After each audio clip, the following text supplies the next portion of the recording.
नमस्कार, मैं हरवंश नागोके। जम्मू कश्मीर केंद्र शासित प्रदेश में असंतोष ही असंतोष है। ख़ास करके हम जम्मू डिवीज़न की बात करें, राजनीतिक तौर पर भी असंतोष है और कश्मीर में आतंकवाद की ज्वाला जो लगातार धधक रही है उसके लिए भी असंतोष है, परेशानियां हैं। मगर ये सब उनके लिए है जो अपने शरीर से ठीक हैं। इसके साथ सबसे बड़ा दुर्भाग्य अब जम्मू कश्मीर केंद्र शासित प्रदेश में ये हो गया है, जो कानून बनाया गया है कुछ अपंगों के लिए, कुछ हैंडीकैप के लिए, उसको भी सरकार कानून जो ऑनरेबल सुप्रीम कोर्ट ने आदेश दिया कानून पर, उस पर भी अमली जामा जो नहीं पहना रही है। इससे बड़ा क्या और दुर्भाग्य हो सकता है कि एक युवक एडवोकेट जो सूरदास हैं, क्वालिफाइड LLB लॉ ग्रेजुएट भी हैं, वो जम्मू हाई कोर्ट में लंबे समय से प्रैक्टिस कर रहे हैं और उन्होंने जो ऑनरेबल सुप्रीम कोर्ट ने डिसेबिलिटी एक्ट 2016 सुप्रीम कोर्ट ने पारित किया था कि ऐसे युवक जो हैं कहीं भी, चाहे वो ऑनरेबल वकील हैं या कोई और हैं, उनको बाकायदा आरक्षण दिया जाए, रिजर्वेशन दी जाए। और यही मांग लगातार एडवोकेट सूरदास जो हैं वो मांग रहे थे। सूरज सिंह पहले ये कहते थे उन्हें सरकारी एकोमोडेशन दी जाए, संभवतः वो भी नहीं मिली। अब उन्होंने अप्लाई किया गया था और सबको कहा कि उन्हें एक सरकारी एडवोकेट भी नियुक्त किया जाए। और जग जाहिर है, जम्मू में आप में से कोई भी अगर हाई कोर्ट में जाता है, डिस्ट्रिक्ट कोर्ट में जाता है, तो जब ऐसी बात होती है तो यंग लॉयर जो हैं सूरज सिंह, उनका नाम आ जाता है। सूरदास ज़रूर हैं, मगर किसी भी वकील जिनकी भगवान ने दोनों ही सुंदर सुंदर आंखें दी हैं और दिमाग दिया है, वो किसी से भी कम जो हैं सूरज सिंह नहीं हैं, सिर्फ सूरदास वो हैं। जब सरकार ने उनकी नहीं मानी तो अब यंग लॉयर एसोसिएशन ने एक बहुत अच्छी पहल की है, जिससे आप भी सराहनीय कदम उठाएंगे, बोलेंगे। गगनदीप सिंह लकी जो है वाइस प्रेसिडेंट है, आज उन्होंने निर्णय लिया है कि यंग लॉयर एसोसिएशन जो है, सूरज सिंह आज से अनिश्चितकालीन हड़ताल पर हाईकोर्ट में ही बैठ गए हैं अपनी मांग को लेकर। और यंग लॉयर एसोसिएशन ने दिया है उनको पूरा सपोर्ट। पूरी आशा की जा रही है कि अब जो दूसरे जम्मू बार एसोसिएशन है, और जम्मू बार एसोसिएशन के प्रधान पर सभी को बहुत आशाएं हैं क्योंकि तीसरी बार प्रेसिडेंट बने हैं जम्मू बार एसोसिएशन के श्री भारद्वाज। असीम अनुभव है, अमृतभाषी है, जम्मू के हितों को लेकर, वकीलों के हितों के लिए वो बात करते हैं। आशा है वो भी आएंगे और बहुत से और संगठन इसमें कूदेंगे।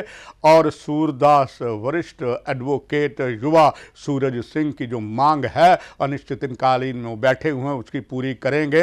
और इससे बड़ा दुर्भाग्य और भी क्या होता है, यहाँ बहुत से जो हैंडीकैप है उनके साथ भी सरकार सौतेली माँ का व्यवहार कर रही है। यहाँ तक कि जम्मू की बात करें, अगर जम्मू डिवीज़न के 10 जिलों में जो मेंटली रिटार्टेड चिल्ड्रन हैं उनके लिए भी सरकार ने कुछ नहीं किया। एक जगह कोई स्थान है, मगर वो स्थान ऐसा है इस तरफ जहाँ पर हमारा ट्रांसपोर्ट यार्ड है, RTO ऑफिस के आगे, वो जो एक ऐसा मेंटली रिटार्टेड हाउस है, मगर वो बद से बदतर हालात में है। और वहाँ पर जो दान पुण्य भी कोई जाता है, अपने घर के मरे हुए कपड़े वहाँ पहुँचा देता है। सरकार जो है वो पूरी तरीके से खामोश रहती है। और इससे बड़ा और दुर्भाग्य हमारी उस राज्य क्या होगा, केंद्र शासित प्रदेश का, जो केंद्र के अधीन है और बहुत ज़्यादा केंद्र कहते हैं विकास की बयार बहाएंगे, किसी को कमी नहीं आने देंगे। मगर धारा 370 हटने के बाद यहाँ पर त्राहिमाम हर वर्ग में है। और ये जो लगातार बातें चल रही हैं संकेत करती है कि मानव प्रशासन नाम की यहाँ पर कोई चीज़ नहीं है। मगर ये बात तय है कि जम्मू कश्मीर के ऊपर राज्यपाल श्री मनोज सिन्हा जब सब इनकी बातें मीडिया के माध्यम से पहुंचती है, वो तुरंत कार्रवाई करते हैं। और पीछे उन्होंने की है। हमें भी आशा है कि जेल के मीडिया का एक कार्यक्रम देखकर जिस तरीके से सूरज सिंह सूरदास जी ने एक हड़ताल रखी है, कानून जो है वही मांग रहे हैं, उस पर अमली जामा पहनाया जाएगा, एक सुखद होगा। मेरा नाम एडवोकेट सूरज सिंह है। आज मैंने हाईकोर्ट के सामने अनिश्चित काल के लिए धरना जो है वो मैंने शुरू किया है, अपनी डिमांड्स को लेकर, जो डिमांड्स प्योरली डिसेबिलिटी लॉज के तहत कवर्ड हैं। डिसेबिलिटी एक्ट 2016 जो है वो इस समय पूरे देश में लागू है, जिसकी नज़र में सुप्रीम कोर्ट ऑफ इंडिया की जजमेंट्स हैं, गैजेट नोटिफिकेशंस हैं गवर्नमेंट की, लेकिन उन सारे लॉज को स्टेट गवर्नमेंट और सेंट्रल गवर्नमेंट की जहाँ तक सब्जेक्ट के अंदर पहुँच है वो बिल्कुल उसको इम्प्लीमेंट नहीं होने देना चाहते। मैंने हाई कोर्ट के अंदर गवर्नमेंट एडवोकेट्स की अपॉइंटमेंट को लेकर के एडवोकेट जनरल को, सेक्रेटरी लॉ को, राजभवन को और बार एसोसिएशन जो हैं हाई कोर्ट बार एसोसिएशन के, उन लोगों ने रेकमेंड करके भेजा, लेकिन ये उन रिप्रेजेंटेशंस को बिल्कुल भी कंसीडर नहीं कर रहे हैं, उनको अनदेखा कर रहे हैं। और इनकी जो लैकाडेजिकल अप्रोच है वो मेरे कॉन्स्टिट्यूशनल राइट्स को, जो राइट्स जो डिसेबिलिटी लॉज के अंदर रिकग्नाइज्ड हैं, उनको वायलेट कर रहे हैं। मेरी गुजारिश है कि लॉज को तुरंत इम्प्लीमेंट करें, मेरे अधिकारों को पूरी सुरक्षा प्रदान करें, नहीं तो मैंने दिन और रात इस हाई कोर्ट की पार्किंग में इस धरने को अनिश्चित काल के लिए चलाने का फैसला किया है।